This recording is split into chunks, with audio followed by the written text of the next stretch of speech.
Alright Raiders, Sean Quant here coming at you with another Raid Shadow Legends video. This one's going to be about developing those masteries on your champions, how you do it, and then we're going to do a couple examples of some character mastery upgrades from some masteries I've been saving. So first thing is Masteries Scrolls are going to be farmed from the Minotaur's Labyrinth in the dungeon section. I'm going to go ahead and scroll on down and just click battle on this final stage. Now, it takes a while to get up to this final stage. My recommendation is when you're going through the missions as part of the progression through the game, follow those. There's a few missions that are upgrade a mastery to tier 1 or to tier 2 or to tier 3. If you follow those, you'll get a couple of characters and you'll get into the habit of understanding. You have to come to the Minotaur's Labyrinth and just farm some of these scrolls. Now, I just clicked the team that I had on. I could have mixed up my team because once you beat the Minotaur, it randomly, the reward is a random distribution of a scroll to one of the characters. You can't choose who it goes to. So if you're trying to develop certain characters, you might as well have them as part of your team. Right now, I'm happy with these 5 being the potential recipients of the scrolls. Now, just like every other dungeon, there's a couple of waves of levels you have to go through to get to the Minotaur, to have the honor to battle him. This team can pretty much get to him intact most of the time. Again, I'm still developing my characters, but I am at a point where I can farm the stage 15, which is the highest stage, which is the stage that provides the greatest rewards and the highest amount of scrolls for winning. So that's why I farm this stage. For a while, I was doing 15 and 14, and sometimes I just go back and forth because they take the same amount of energy. It just really depends because the waves of characters are different. So if I would have gone to 14, there would be different characters at these first 2 levels than there are right now. And depending on who I have on my team, it might be a better matchup. But I think I'm at the point where I can do 15 mostly consistently and still win. So it looks like I might... Oh, character died, but one of his buffs is Revive on Death. So glad he had that on there. Looks like he might die anyways because he lost that buff. I don't know. He's the one who's potentially going to die. Actually, there's 2. There's Cold Heart and there's Lightsworn. All right, so Apothecary just healed Cold Heart and chose to heal Cold Heart. And as a result, Lightsworn died. He had a choice between the 2 of them. So here is the Minotaur. It's actually really not that difficult of a boss. I mean, I think getting there is actually harder. The thing is, I have this on auto, and it's best when they kill those little side Minotaurs. Looks like Cold Heart's going to die again. Gosh, she's so fragile. There she goes down. All right, so it's going to be up to these 3. So this is probably not the best example. I'd say maybe 1 out of 7 times I don't have a full team make it through. So there is some variability in the progression through these stages. As here's an example of that. Now, it's going to take a little longer than I wanted it to. I'm thinking maybe about 3 minutes, and then I'm going to go upgrade some of these characters who have gone through this stage multiple times and received endless amount of scrolls. Well, not endless, but enough to get a couple of masteries booked up. I don't even know if it's called booked up, but scrolls placed into the masteries. And then, of course, that masteries is customizing your character for various strengths. So no 2 characters are going to be alike if you pull them out of a hat, if they're 2 different accounts, if they have masteries, because you can customize them the way that you want. All right, so we're going to get out of here. That's how you get the scrolls. And then once you have the scrolls, well, you can upgrade your characters. And it's really nice.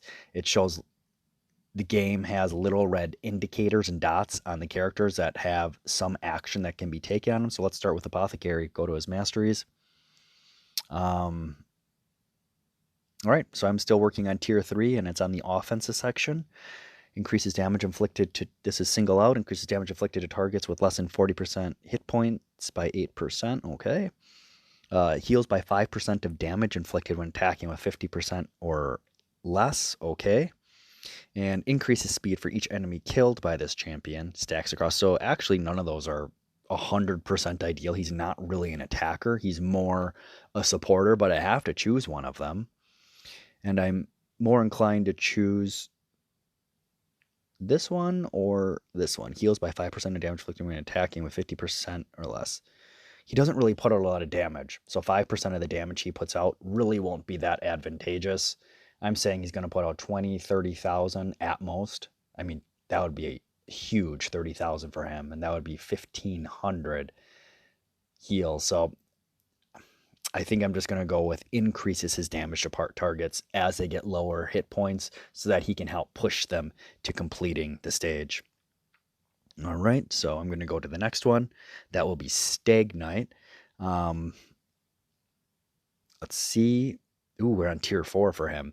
And we can do offense or we can do support. And I think I'm going to do support on him. 5% chance of decreasing the cooldown of a random skill by 1 turn at the start of every turn.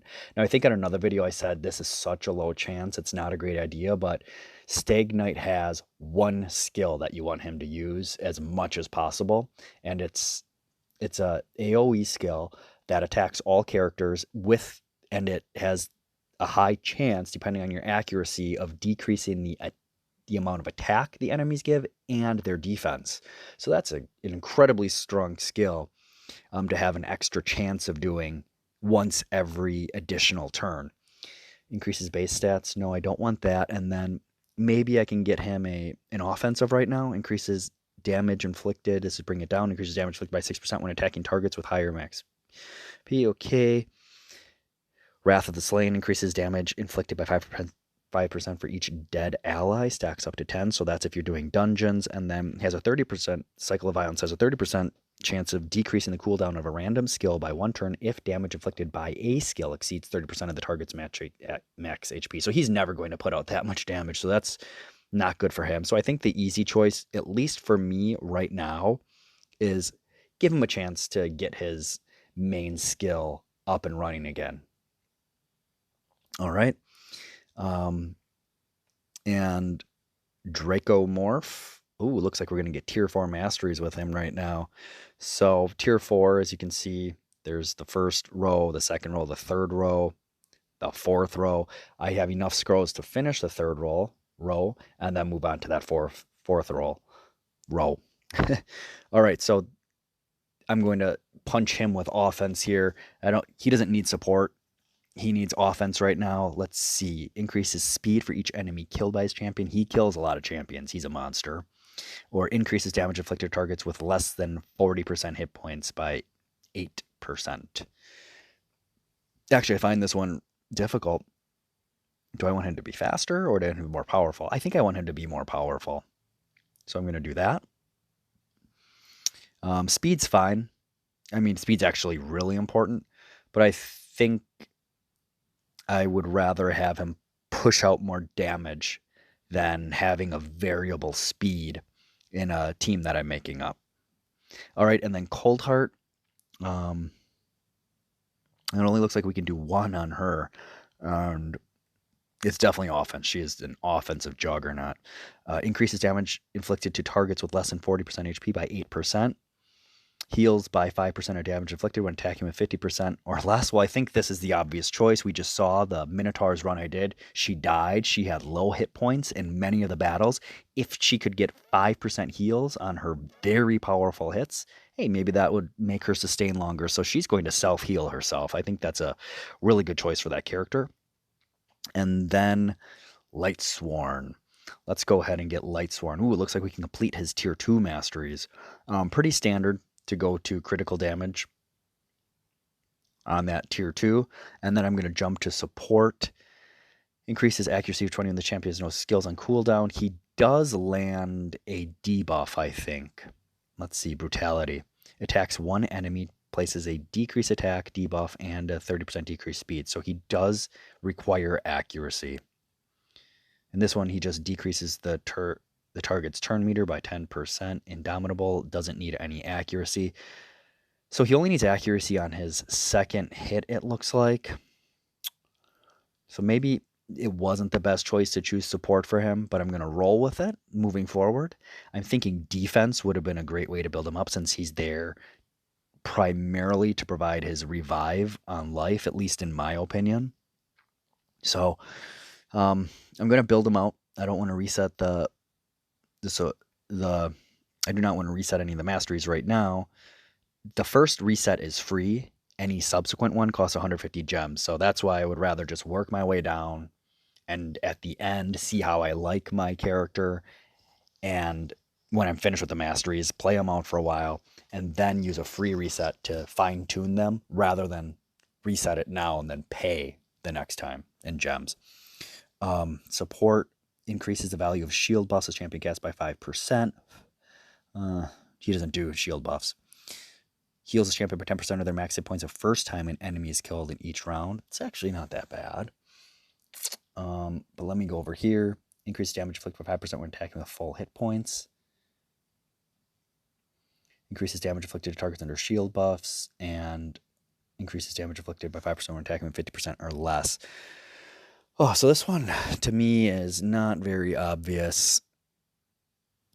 I do like this, but I have to remember in the run I just did, he died, but he's still a rank 5 character level 50, so he still has 60 more levels to go up, and his gear is not maxed out either, so I'm not sure if he needs that heal every time, but that does seem like it would be a nice little boost. But that's if you're doing dungeon runs, shield buffs. Okay, so do I want increases damage inflicted by 5% when attacking with 50% HP or less, or increases damage inflicted by 5% when attacking with full HP?